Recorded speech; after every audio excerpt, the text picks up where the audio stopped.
Aloha and welcome to the video. So in this video I'm going to be remaking this piece.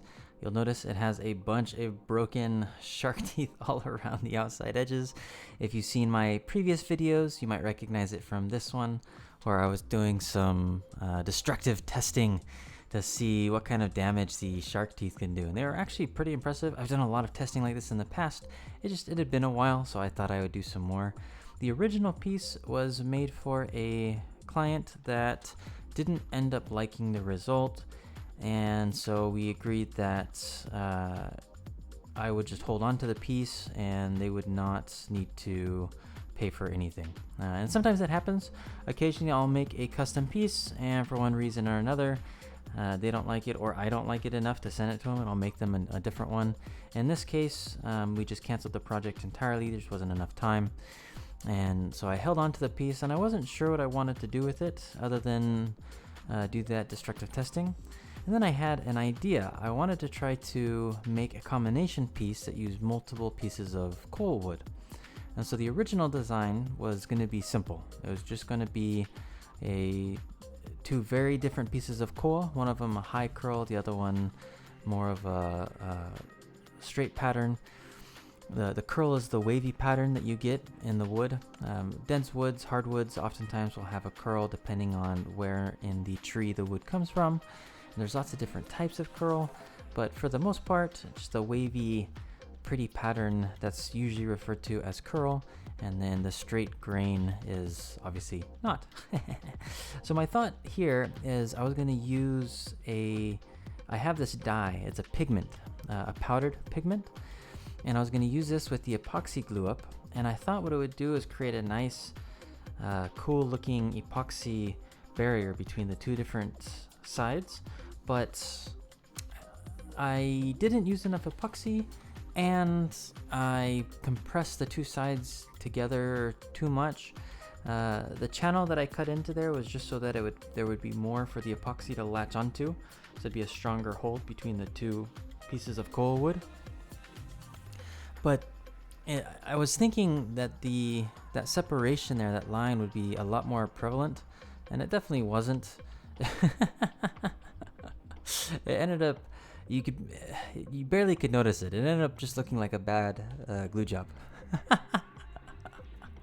which I didn't like at all. It was kind of irritating.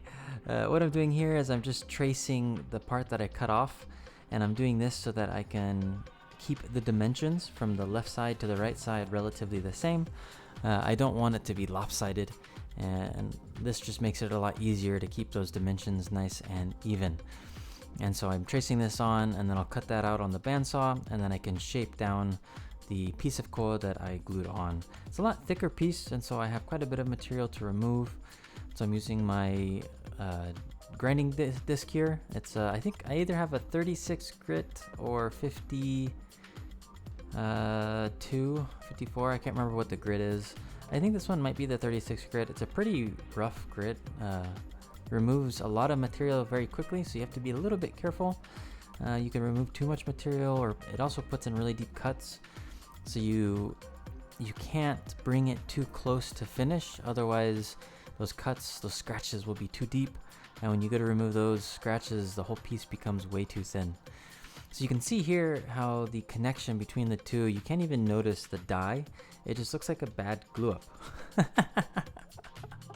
And so I thought about it for a while, and what I decided I was going to do is I'm going to put a lightning pattern to cover the joint.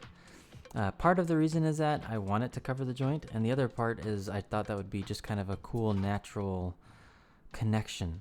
And so because lightning isn't straight, it doesn't follow a straight pattern, and so having it follow the joint here and then making it look a little bit more random, I thought would make for a cool pattern.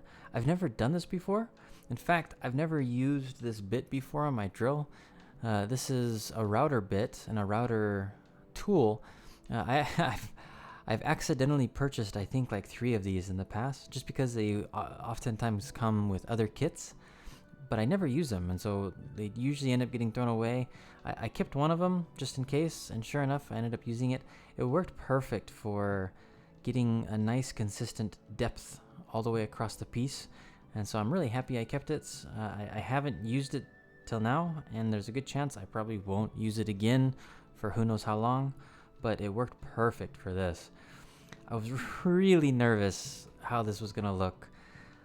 I've never done this style of pattern before. I had an image in my mind as to what I thought it might look like, but oftentimes when bringing things from your mental from your mental image into reality, it always turns out different. Sometimes better, sometimes worse, sometimes right in the middle. But it's always different, so I was never quite sure. The other thing I wanted to do is I wanted to burn just a little bit around where that lightning pattern would be. And the idea there is it would look like the lightning is coming across the koa wood, so it's burning the wood as it goes down. I am going to be sanding this, so it's not going to be as dark. I also don't want to hide as much of the natural grain of the koa. I just want it to be a little bit darker. And so I went ahead and sanded that down, and then I'm using the painter's tape here to kind of make walls or blockage so that when I go to epoxy, it doesn't leak out. And so that's what the epoxy the painter's tape going around the outer edges is. It's really just to protect, or not protect, but to prevent any spillover from the epoxy. And I'm just using like a 5 or a 15-minute epoxy, so it's still a pretty fast setting epoxy. If I were to do it again, I'd probably go get a slower setting epoxy, maybe a couple hour epoxy. That way I can pop more of the air bubbles, which I had to fix later on. But for this one, it turned out actually really good. And so it worked out, but if I were to do it again, I would use definitely a slower setting epoxy. And then I just mixed a lighter blue-white combination, had a little bit of green in it too, and filled that in. And it actually, even from this point here, it was starting to look really cool. I was super excited. The funny thing is I was getting so excited about putting that lightning pattern on that I hadn't even finished prepping the rest of the piece. So you could see the old shark teeth are still in there. I need to cut those out. I need to cut the groove on the other side. I probably should have done all of that before I started putting in the epoxy, but it didn't make that big of a difference. It just kind of the way that things worked out. And so here I'm just matching the design pattern, and then on the other side I also cut in a lightning. It doesn't match perfectly, it just matches the seam. I specifically didn't want it to match perfectly from one side to the other. I wanted it to look like it was struck by lightning, and so you have a randomized pattern that kind of goes from both sides. The only thing that's similar between the two is that it follows that seam that goes down the piece. And then I also wanted two very contrasting pieces of koa wood. The only downside is this is a light koa, and tung oil, which is what I use to oil the piece. With light koa, it tends to darken it up. With the darker grain, it doesn't really darken it up as much, but with that lighter grain, it definitely does. So I am going to lose some of my contrast when I go to oil it, but I'm not too worried about that because there'll be significant contrast between the curly, wavy look and the straight grain. And then what I'm doing here is just filling in some of those larger holes. There was a few larger air pockets that found their way up when I was gluing it up.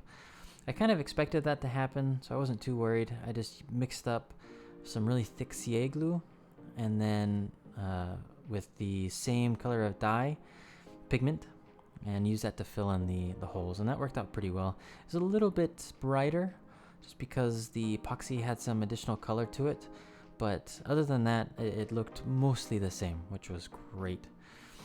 So I'm sanding this down to 220 grit, and then once I get it sanded down to 220 grit, I'm going to go ahead and remove all of these. Again, I should have removed this before I even got to 220, just because this tends to thin the wall a little bit. And so if I had thinned the walls already too much, then that would make this process here a lot more complicated. But luckily, I still had quite a bit of material left, so even though I cut the groove out late, there was plenty of material left to fix the groove and then cut in the new groove for the other side. Now before I oil the piece, I need to set the tiger shark teeth, which is what I'm using here. I am using some epoxy, although I use epoxy for most of my pieces. The primary purpose of that is just to hold the teeth in place when I go to drill them. Once the epoxy sets, I can come back and drill the holes in the koa as well as the teeth, except for I forgot to tap the holes in the teeth. I didn't remember it until much later. So usually at this point I would, in addition to cleaning out the excess epoxy, I would be tapping the teeth, and I totally forgot about that. So I went back and I sanded it to 320 grit. Again, I haven't tapped the teeth yet. I was just really excited to oil it, and man, did this oil up awesome. I love the way it looks. The lightning pattern down the face of both blades just looks absolutely stunning. It's a beautiful piece. I really can't think of anything that I would do differently on it. Maybe burn a little bit more closer to the lightning strikes, but other than that, it actually turned beautiful. I love it. This is awesome. One of my favorite pieces that I made as more of, you know, a fun project than anything. I didn't have a client for this piece, and so I was just 100% doing what I wanted to do, and I think it's turned out well so far. The funny thing here is, as I went to start to lash the teeth, that's when I realized I hadn't tapped the holes in the teeth yet. I was like, oh, crap. So I needed to pause from lashing it, go ahead and bring out my Dremel, and then I'm just using a tungsten carbide bit and tapping in these small 1/8 inch, actually I think they're smaller than 1/8 inch, but roughly 1/8 inch holes on each one of the tiger shark teeth, lower on the tooth, closer to the root of the tooth. And then I'm going to go ahead and lash a triangle pattern into the teeth. It's a fairly basic, simple pattern. It is found traditionally as well. I've done quite a few other patterns in the past, but this is probably my favorite pattern just because I like the symmetry of it and how it looks, and it's also a fairly fast pattern to lash. Some of the other patterns I've done have taken an entire day just to lash, which they do look pretty, but it's an enormous amount of time. Now I'm reusing the wrist strap, the lanyard from the previous one, but on this one I'm not including the feather, the tassel. I didn't want to detract from the main face of the piece, and so I didn't want to put a tassel on there to have something that would pull your attention. And so I'm doing just a really basic hand wrap. I'm lashing the two ends together, and then that'll be it, and I'll be able to oil it and finish it for the final piece. It didn't take too long to do up the hand wrap because I reused from the old piece, so it was actually pretty fast, maybe about an hour start to finish. Wasn't bad at all. I'm firing the knots on this just so that they seal together, but other than that, this is the finished piece.